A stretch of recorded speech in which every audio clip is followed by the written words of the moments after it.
Con el permiso de la mesa, compañeras, compañeros senadores, damos hoy inicio a la última etapa de esta polémica y poco justificada reforma, tal y como la iniciamos, con la intención de la entrega que poco a poco se va consolidando del futuro energético nacional, en donde prácticamente los intereses transnacionales llevan todas las de ganar y los mexicanos todas las de perder. Este paquete de dictámenes con modificaciones de la colegisladora representa, junto con los que hace unos momentos se votaron ya en comisiones, los últimos dos capítulos de la crónica ya anunciada del desmantelamiento de la industria petrolero-energética y la construcción de todo un escenario de privatización. Ya la historia emitirá un juicio y pondrá las cosas y a los actores en el sitio que les corresponde. Por lo pronto, entramos a la discusión de estos proyectos que nos fueron devueltos con mínimos cambios, modificaciones cosméticas que poco o nada alteran los planes iniciales. Hemos dado seguimiento a los trabajos de la colegisladora en este trascendente tema, sobre todo porque nos llena de sorpresa que después de días intensos de discusión, de una de las sesiones más largas en la historia del parlamentarismo mexicano, nos hayan devuelto los proyectos con tan pocas y mínimas modificaciones. Aunque también es preciso reconocer que desde la visión de la izquierda nos quedaba claro que esta era la situación que iba a prevalecer a fin de que no se le tocara en la medida de lo posible a los citados proyectos. En lo referente a los contenidos de los dictámenes devueltos a esta Cámara de Origen, se modifican los artículos 101 y 102 bajo el argumento de otorgar mejores beneficios y una mayor certeza jurídica a los propietarios de los predios en lo referente a las contraprestaciones en el uso y ocupación temporal de tierras. Para ello, la colegisladora argumentó que era necesario un notable y generoso aumento de entre el 0.5 y el 3% de las utilidades del contratista que explote el gas no asociado, es decir, el gas shale. Pretenden hacernos creer que esta modificación favorecerá al propietario con un simbólico y pobre aumento en el máximo de contraprestaciones posibles a ser otorgadas, pero el mínimo, hay que destacarlo, sigue siendo el 0.5%, tal y como este Senado lo determinó hace apenas algunas semanas. Aunque suene atractivo el aumento al 3% como máximo en contraprestaciones, a la izquierda nos sigue pareciendo poco.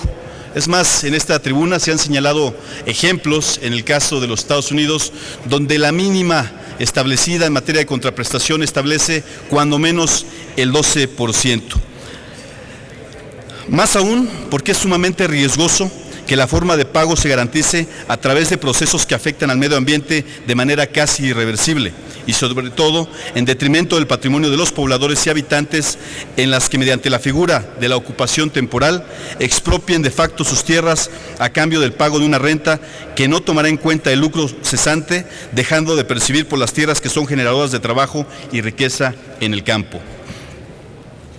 Asimismo, en estas contraprestaciones no se les dice a los propietarios, mismos que quedarán en incertidumbre, ya que no sabrán por cuántos años podrán restablecer el uso y goce de su bien rentado, y en muchos de los casos no sabrán en qué condiciones serán devueltos los mismos, es decir, si serán habitables o no, cuestiones que por efecto de terminación del uso no serán contempladas para un pospago, por concepto de inutilidad de los predios que por cualquier asentamiento humano o tipo de actividad pudiera desarrollarse.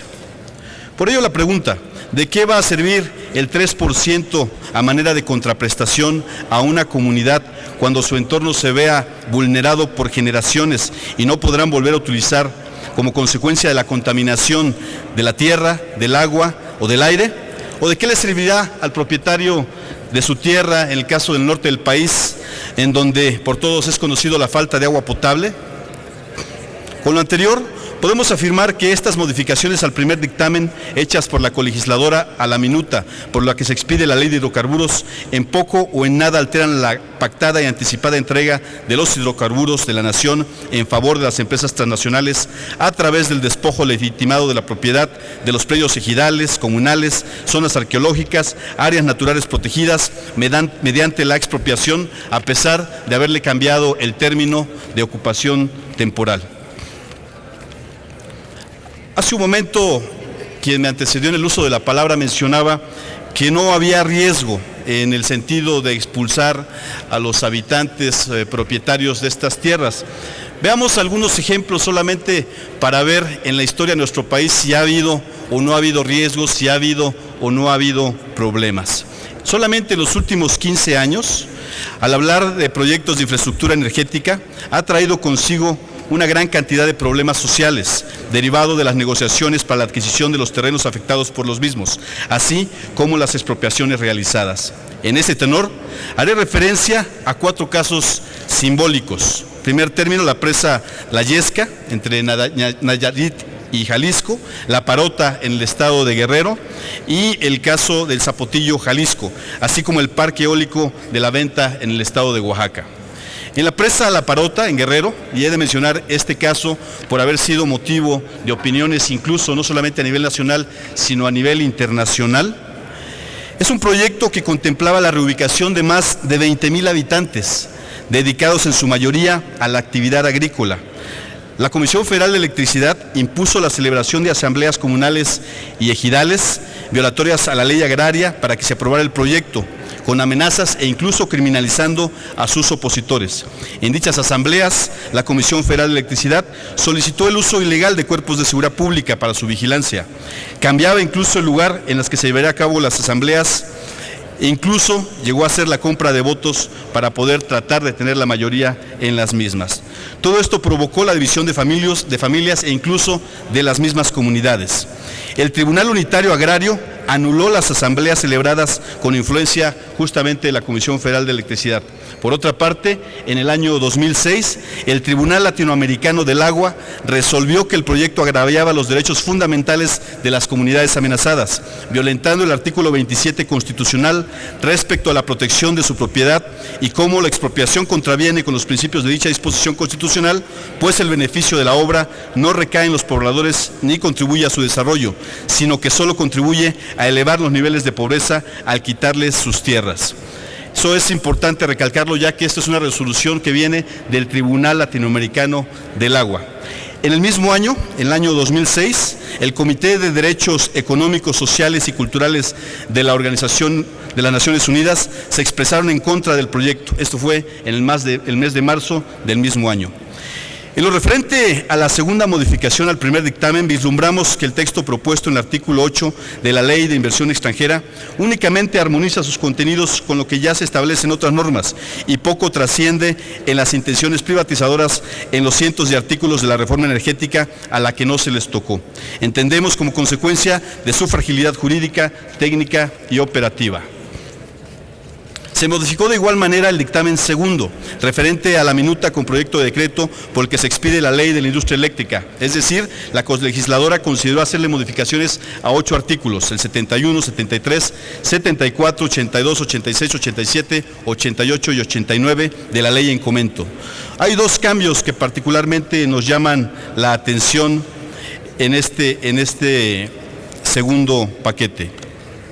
En primera instancia, se afirma que con las modificaciones al artículo 71 se clarifican los términos y se determinará de manera específica el tipo de plantas generadoras de energía que entran en el supuesto para prestar el servicio público de transmisión, distribución de energía eléctrica, es decir, aquellas que serán consideradas de utilidad pública. Sin embargo, el problema con este adendum consiste en incorporar de manera dolosa y en el supuesto para ser considerada de utilidad pública, no la actividad de manera genérica, sino las plantas de generación cuya localización debe ser un lugar estratégico. Ello sin estar considerado de esta manera por el artículo 27 constitucional y 8º transitorio del decreto en la materia. Vemos como un riesgo latente que se mantenga como una forma de pago por la afectación que sufra una comunidad o individuo compromisos para la realización y ejecución de proyectos. Es una promesa económica sin una garantía de poder ser ejecutada, sobre todo sin el establecimiento de forma clara, por ley, de instituir el pago a través de las formalidades del derecho, con penalidades en su incumplimiento y con plazos y términos ciertos y razonables para su realización. De igual forma, el Pleno de la Cámara de Diputados modificó el artículo 76 de la Ley de Pemex y 78 de la Ley de la Comisión Federal de Electricidad, que en ambos casos incluye la participación de testigos sociales para fortalecer el tema de la transparencia. Con estas modificaciones, el Consejo de Administración tanto de Pemex como de CFE establecerá los casos en que atiende el impacto o relevancia de las contrataciones. Es evidente que la propuesta debiera de contemplar que debiera de ser en todos los casos, justamente si queremos fortalecer el tema de combate a la corrupción y mejoramiento en materia de transparencia. Sin embargo, con esta modificación de adicionar la figura de testigos sociales como mecanismo para combatir la corrupción dentro del interior de ambas empresas productivas, genera ciertas interrogantes.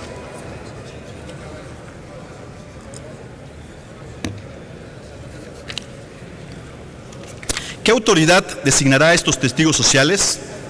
¿Bajo qué mecanismo obtendrán su registro las personas físicas o morales que pretendan funcionar como testigos sociales? ¿Será acaso facultad de la Secretaría de la Función Pública? O peor aún, ¿será facultad discrecional del Ejecutivo Federal? ¿Y qué autoridad o dependencia emitirá el acuerdo por el que se establecen los lineamientos que regulan la participación de estos testigos sociales? Señoras y señores senadores, para el Grupo Parlamentario del Partido de la Revolución Democrática, el petróleo y la electricidad son herramientas esenciales para el pleno desarrollo de la sociedad. Lamentamos que esta reforma energética no sea fruto del consenso, el análisis y la reflexión compartida, donde confluyeran y se armonizaran los más diversos puntos de vista. Lamentamos la cerrazón y, sobre todo, la evidente intención de sacar un proyecto con tal nivel de precipitación que en poco o nada ayudará y sí perjudicará a millones de mexicanos que esperaban otra reforma y no esta. Es cuanto, señor presidente. Gracias, senador.